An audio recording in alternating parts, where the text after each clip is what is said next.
लोकाभिरामं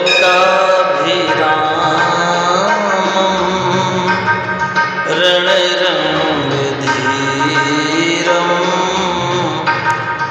राजीवनेत्रं रघुवंशनाथं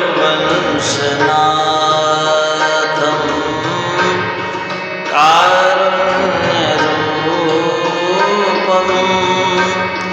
करुणाकरन्तं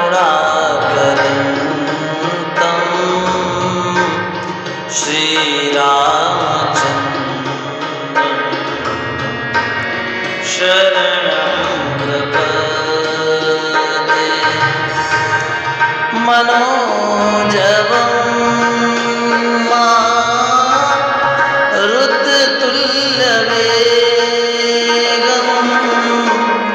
जितेन्द्रियं बुद्धिमतावरेशं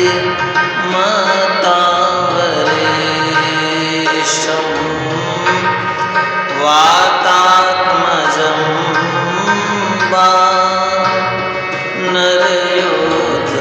वानरयोधमुख्यं श्रीरामदूतं शरणं प्रपद्ये। श्रीरामदूतं शरणं प्रपद्ये। सीताराम राम राम सीताराम राम राम सीताराम राम राम सीताराम राम राम।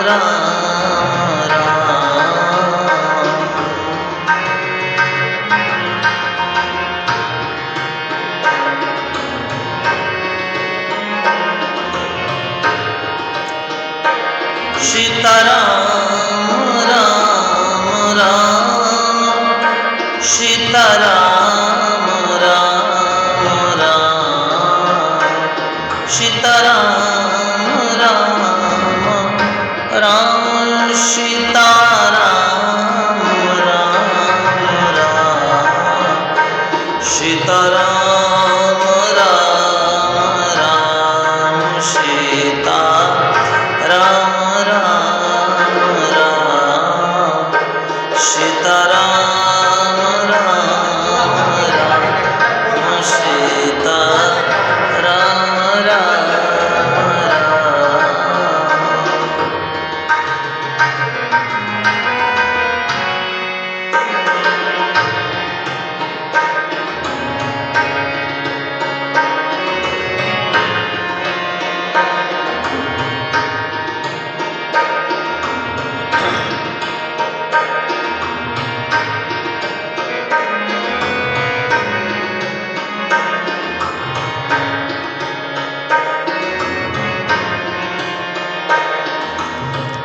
अनंतानंद कोटि ब्रह्मांड नायक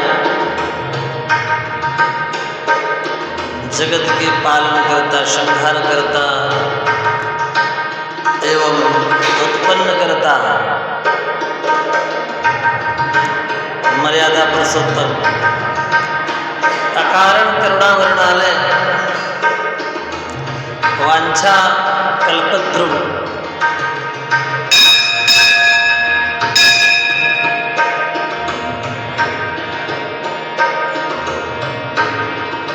अकारण करुणा वरुणालय मर्यादा पुरुषोत्तम प्रभु श्री रामचंद्र जी के चरणों में कोटि कोटि प्रणाम। भूत भावन भोलेनाथ देवादिदेव महादेव शिव जी के चरणों में साष्टांग मैया गौरी को प्रणाम करते हुए हनुमान जी महाराज चरणों का वंदन करते हुए आगे बढ़ते हैं।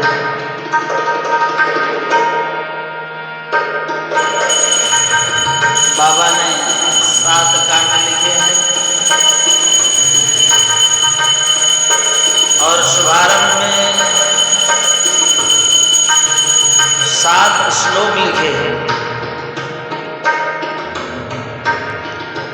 जिसमें सरस्वती, गौरी, गणेश, शिव सबकी वंदना की है।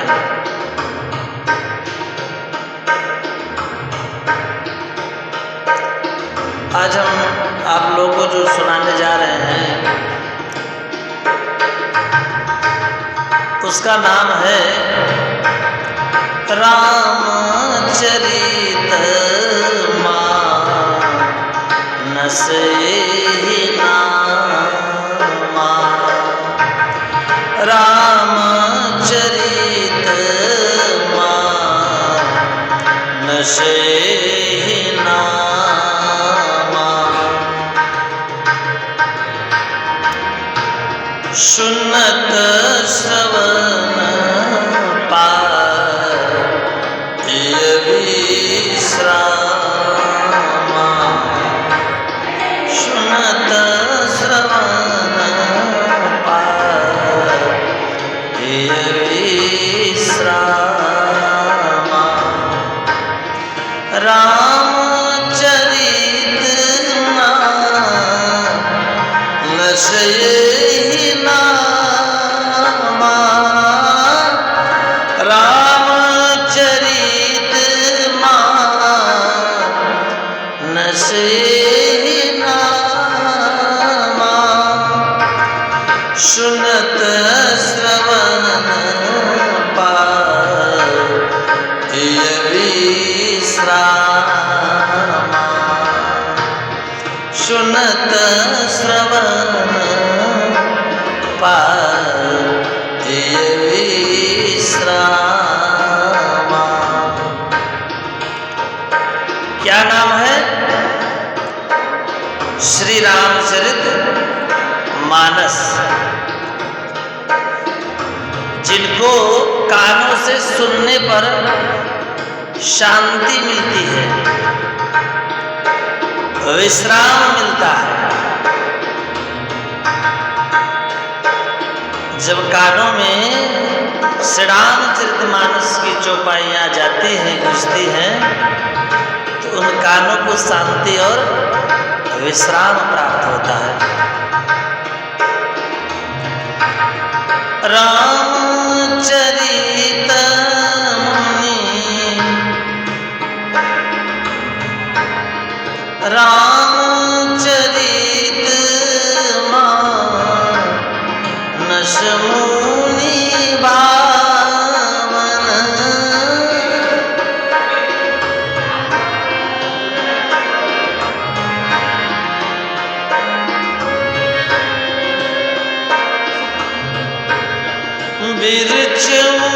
शंभो सुहावन पावन।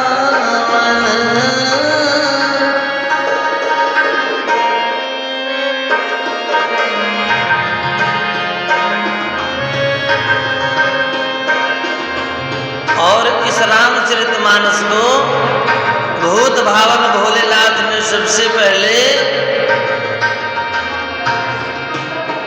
अपने मन की पुस्तक में रच करके रख लिया, जो ऋषियों, मुनियों और भगवान के भक्तों को अति मन भावन है।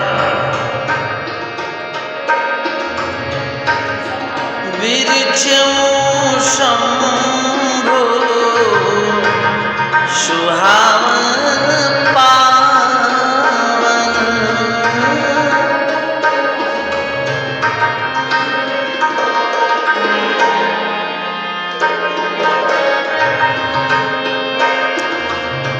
भूत भावन भोलेनाथ ने सर्वप्रथम श्री रामचरितमानस की रचना की और अपने मन रूपी वेद में, पुराण में रख लिया। और ये श्री रामचरितमानस 3 प्रकार के दोष, दुख, दरिद्र और कलेग रूपी कुचाल सबका विनाश कर देने वाली है। कली कुचाली कली कलुष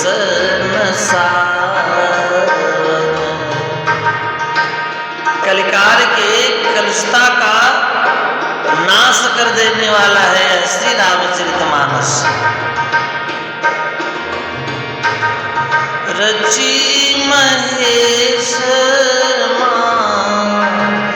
नजनीश राखा रची महेश निज मानस राखा पाई सुसम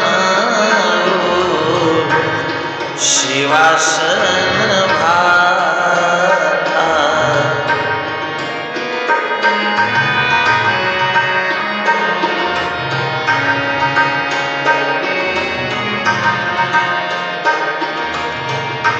बाबा ने इसकी रचना करके अपने मन रूपी मानस में सुरक्षित रख लिया और जब सुंदर समय आया, सुंदर अवसर आया, तब जाकर के बाबा ने मैया पार्वती को, अन्नपूर्णा माता को सर्वप्रथम सुनाया।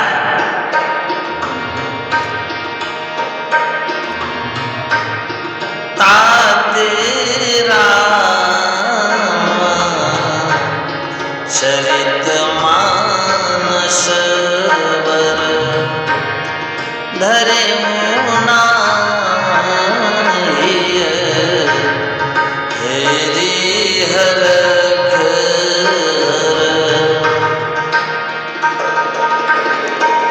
बाबा ने अपने हृदय में ही इसका गुणगान और श्रवण करके, हृदय में ही दर्शन करके इसका नाम रखा श्री रामचरित मानस। कहूं कथा सोई सुखद सुहाई सादर सुन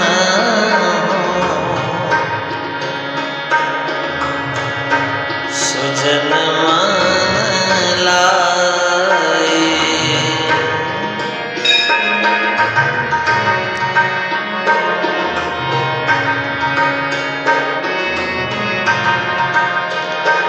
गोस्वामी जी महाराज कहते हैं उसी रामचरितमानस को जो सुहावनी और सदैव सुख देने वाली है, वही कथा मैं आदर पूर्वक मन लगा करके सुनाता हूँ और आप लोग से सादर पूर्वक सुनिए। शंभु प्रसाद सुमति ही अमूल सी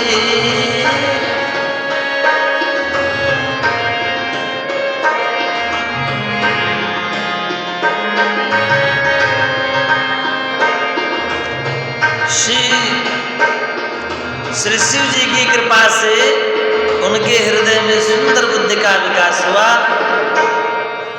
गोस्वामी जी महाराज के, जिसने यह तुलसीदास श्री रामचरितमानस का कवि हुआ। रामचरित मानस कवि तुलसी करई मनोहर मति अनुहारी सुजन सुचित सुनी लेहु सुधारी। और अपनी बुद्धि के अनुसार इस मनोहर रामचरितमानस को और ही मनोहर बनाता है। किंतु फिर भी हे सज्जनों, सुंदर चित्त से सुनकर इसे अपने जीवन को सुधारा जा सकता है।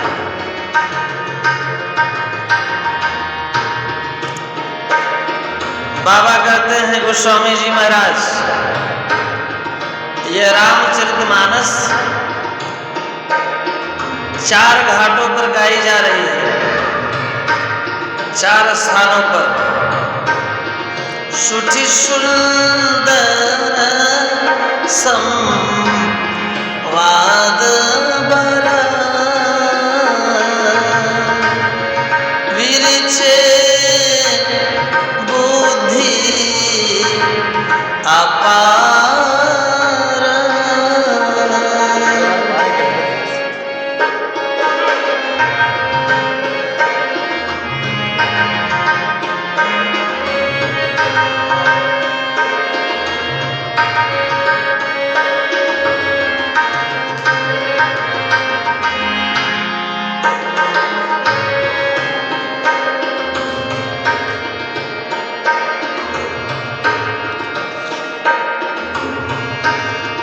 इस कथा में बुद्धि से विचार कर जो अत्यंत सुंदर उत्तम संवाद है,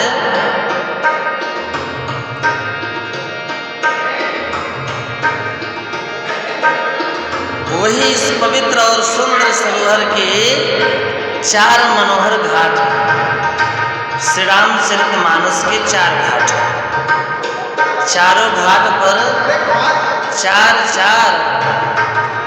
महान पुराण वेत्ता ज्ञानी भक्त वत्सल भगवान रघुनंदन जी के परम भक्त, जिन्होंने अपने अपने अनुसार इस रामचरितमानस का गुणगान गाया, राम जी के गुणों का गान किया। तेहि पावन सुभग सर घाट मनोहर चारि। इस रामचरितमानस रूपी सरोवर के 4 घाट कौन कौन से हैं? देखिए, गोस्वामी जी महाराज गंगा जी के किनारे गंगा मैया को भूत भावन भोलेनाथ के सानिध्य में काशी विश्वनाथ के समक्ष शरणागति घाट पर श्री रामचरितमानस सुना रहे हैं। उस घाट का नाम क्या है? शरणागति घाट। और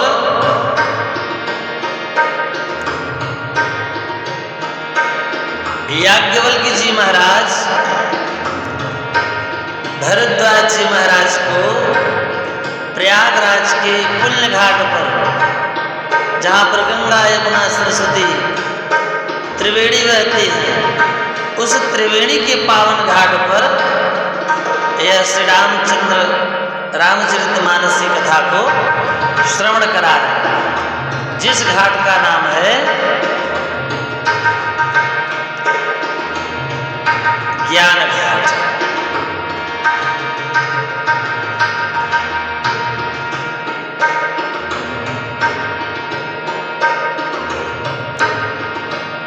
और नीलगिरी पर्वत पर गरुड़ जी महाराज काक श्रवण कर रहे हैं और काकभुसुंडी जी महाराज सुना रहे हैं।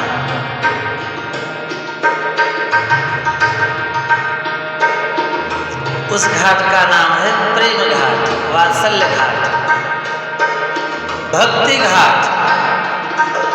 वहां पर गरुड़ जी महाराज श्रोता हैं और वक्ता हैं काकभुसुंडी जी महाराज। और ज्ञान घाट कैलाश पर भूत भावन भोलेनाथ माँ गौरी को सुना रहे, पार्वती मैया को श्री रामचरितमानस सुना रहे हैं। उस घाट का नाम है ज्ञान घाट।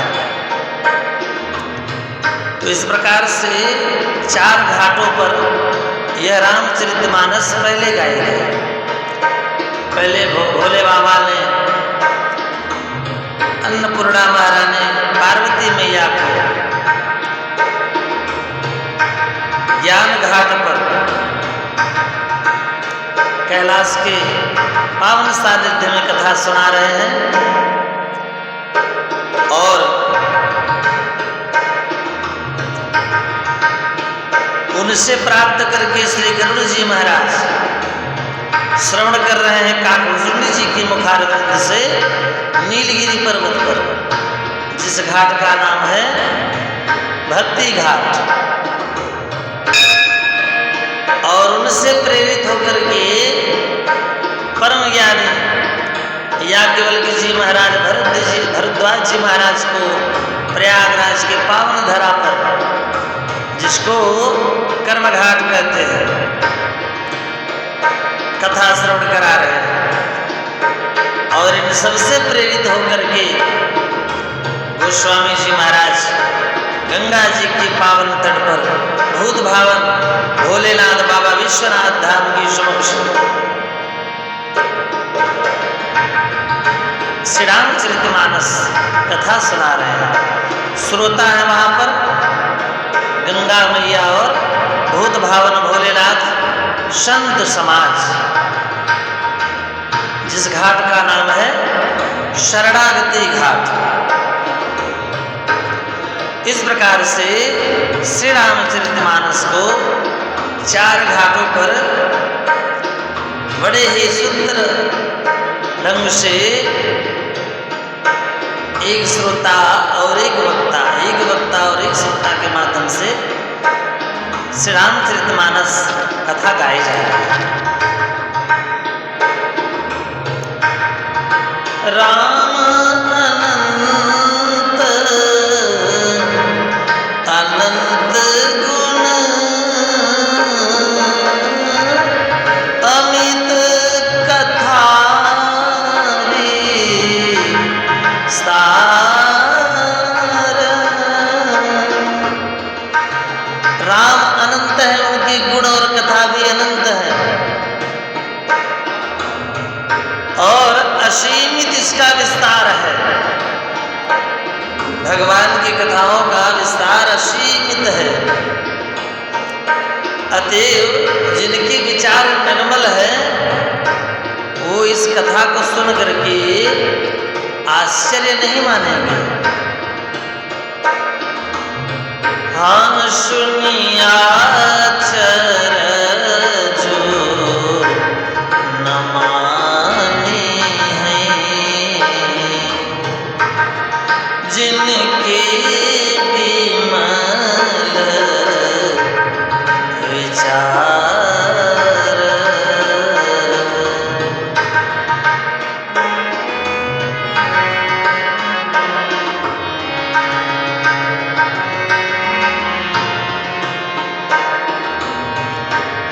सादर शिव नायब माथा बरनऊं विशद राम गुण गाथा। गोस्वामी जी महाराज कहते हैं कि भूत भावन भोलेनाथ के चरणों में मस्तक को टिकाकर झुकाकर सादर शिव नाई अब माथा वर्णो विशद राम गुण गाथा। मर्यादा पुरुषोत्तम श्री रघुनाथ जी महाराज के विमल कथा को, गुणगान को बिना किसी विषाद के निर्मल मन से वर्णन करता हूं। और कब करता हूं? सम्मत 1631 करम कथा हरि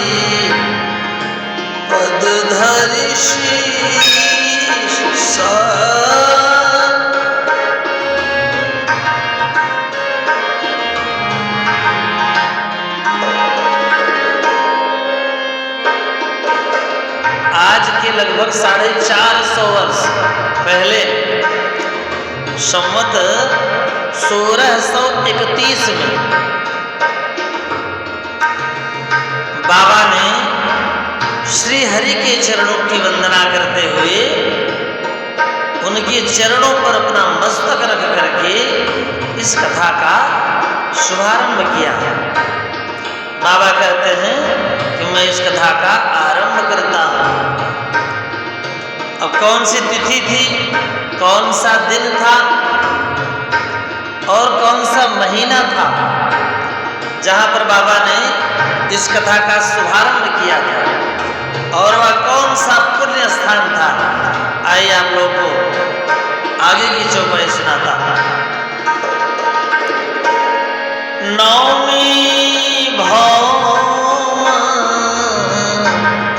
बार मधुमासा,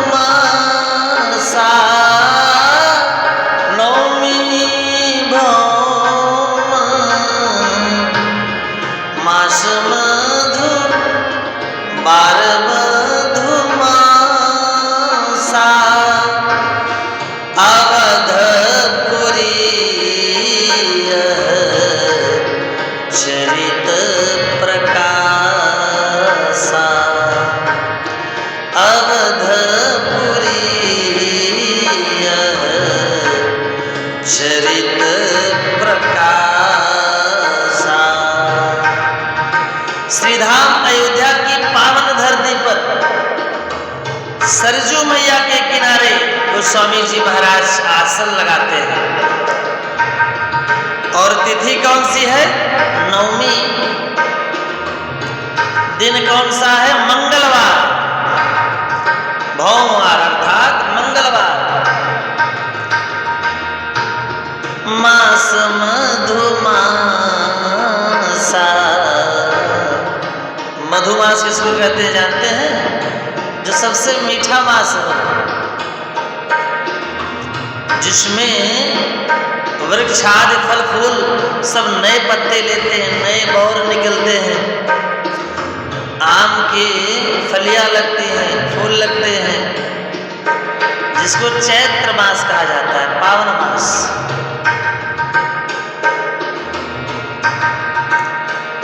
चैत्र मास के नौमी तिथि को और दिन मंगलवार को बाबा ने अयोध्या की पावन धरा पर मां सरजू मैया के समक्ष इस रामचरितमानस का शुभारंभ किया। और इस दिन की बहुत बड़ी विशेषता है। इस दिन जेहि दिन राम जन्म श्रुति गावहीं, तीरथ सकल ताहा चली आवहीं।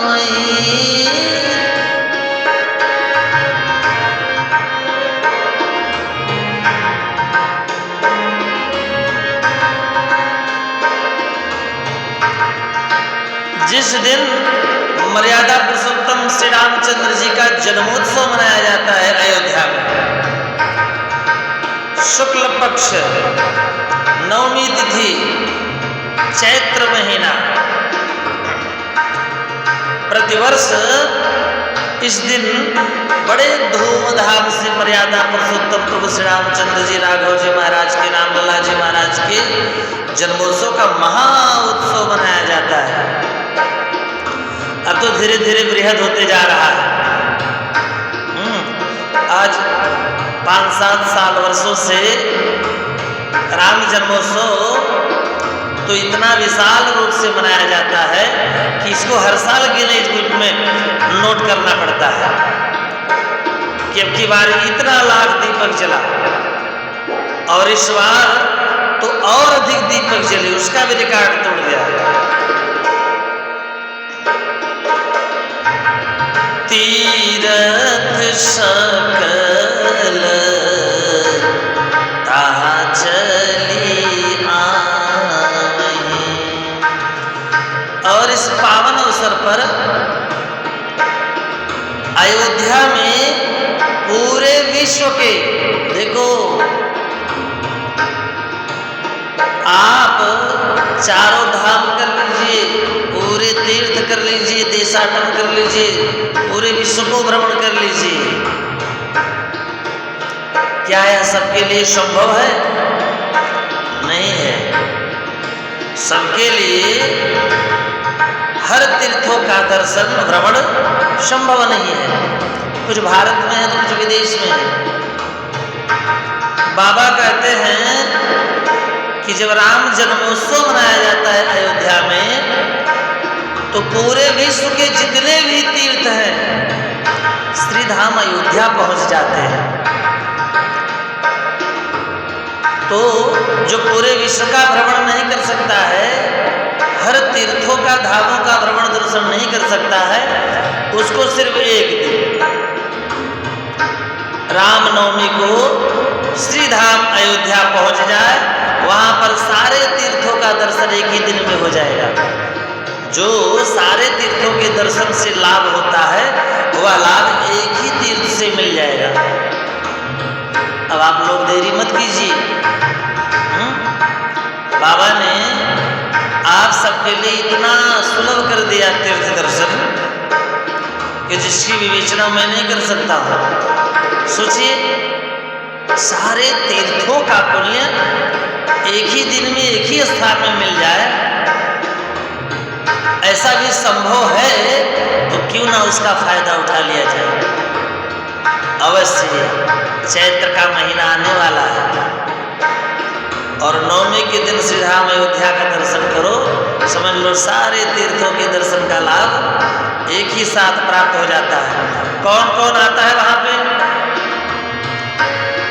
असुर नाग खग नर मुनि देवा, आई करई रघु नायक सेवा।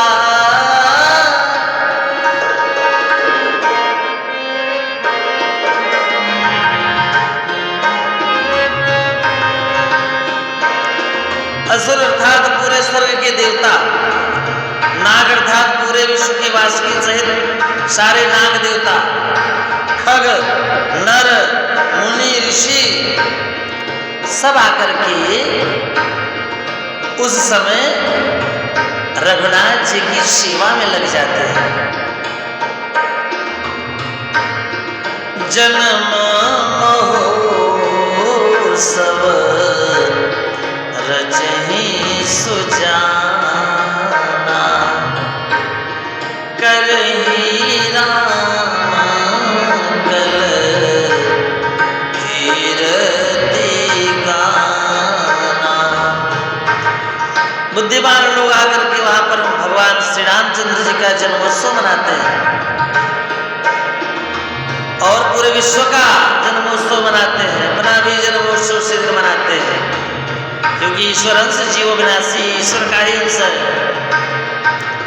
जो हमारे राम लला का जन्मोत्सव मनाता है, समझ लीजिए उसका जन्मोत्सव पूरा विश्व मना रहा है।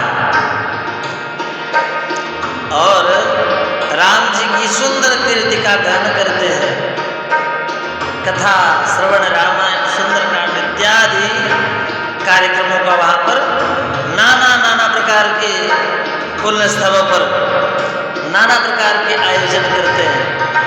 जगह जगह पर सुंदर सुंदर आयोजन चलते रहता है। भक्त ऋषि संत सब आनंद लेते रहते हैं। सज्जनों के बहुत से समूह उस दिन श्री सरयू जी के पवित्र जल में स्नान करते हैं और हृदय में सुंदर श्याम श्री रघुनाथ जी का ध्यान करके उनके नाम का जप करते हैं।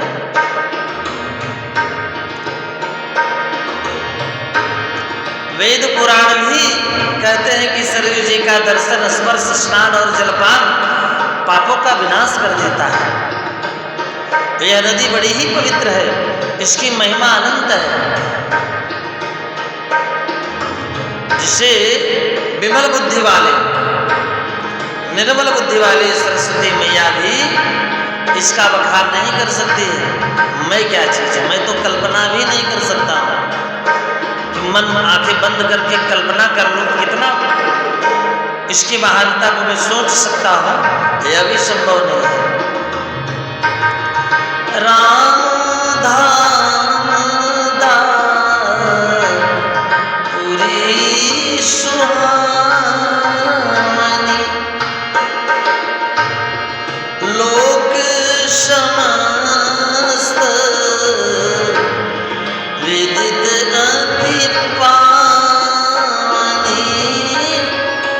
चारी खान जग जीव अपारा,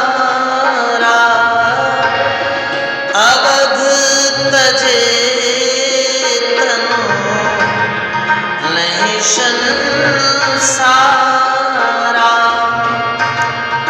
यह शोभायमान अयोध्यापुरी श्री रामचंद्र जी के परम धाम को देने वाली है। जो भी अयोध्या जी का दर्शन करता है वह सभी लोगों में प्रसिद्धि को प्राप्त करता है। विश्व में अनंत प्रकार के जीव हैं। 4 प्रकार के जीव कहे हैं, अंडज, श्वेतज, उद्भिज और जरायुज। ये 4 प्रकार के जीवों में ही मनुष्य से लेके पशु, कीट, पतंग और पक्षी सब आ जाते हैं। बाबा कहते हैं कि ये जितने भी 4 प्रकार के असंख्य जीव हैं, यह सब कोई भी आकर के अयोध्या की धरती पर अपना प्राण छोड़ दे,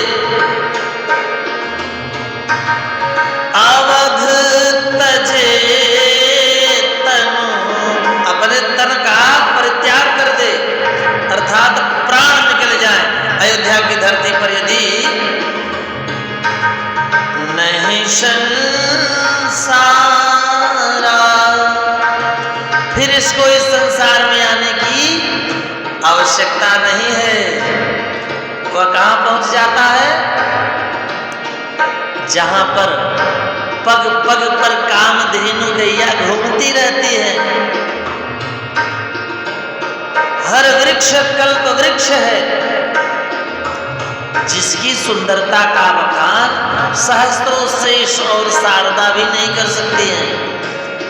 जहाँ दूध का समुद्र है, दधी का समुद्र है, मधु का समुद्र है, 5 प्रकार के जो अमृत बताए हैं, इन अमृतों का समुद्र है। वहाँ किसी भी कामधेनु गैया माता के पास जाओ, मैया ये आवश्यकता है, वह सारी आवश्यकताएं तत्काल पूर्ति हो जाती हैं, जिसको कहते हैं वैकुंठ। वह सीधे वैकुंठ चले जाता है, फिर उसको इस संसार में आने की आवश्यकता नहीं है। जय जय श्री सीताराम।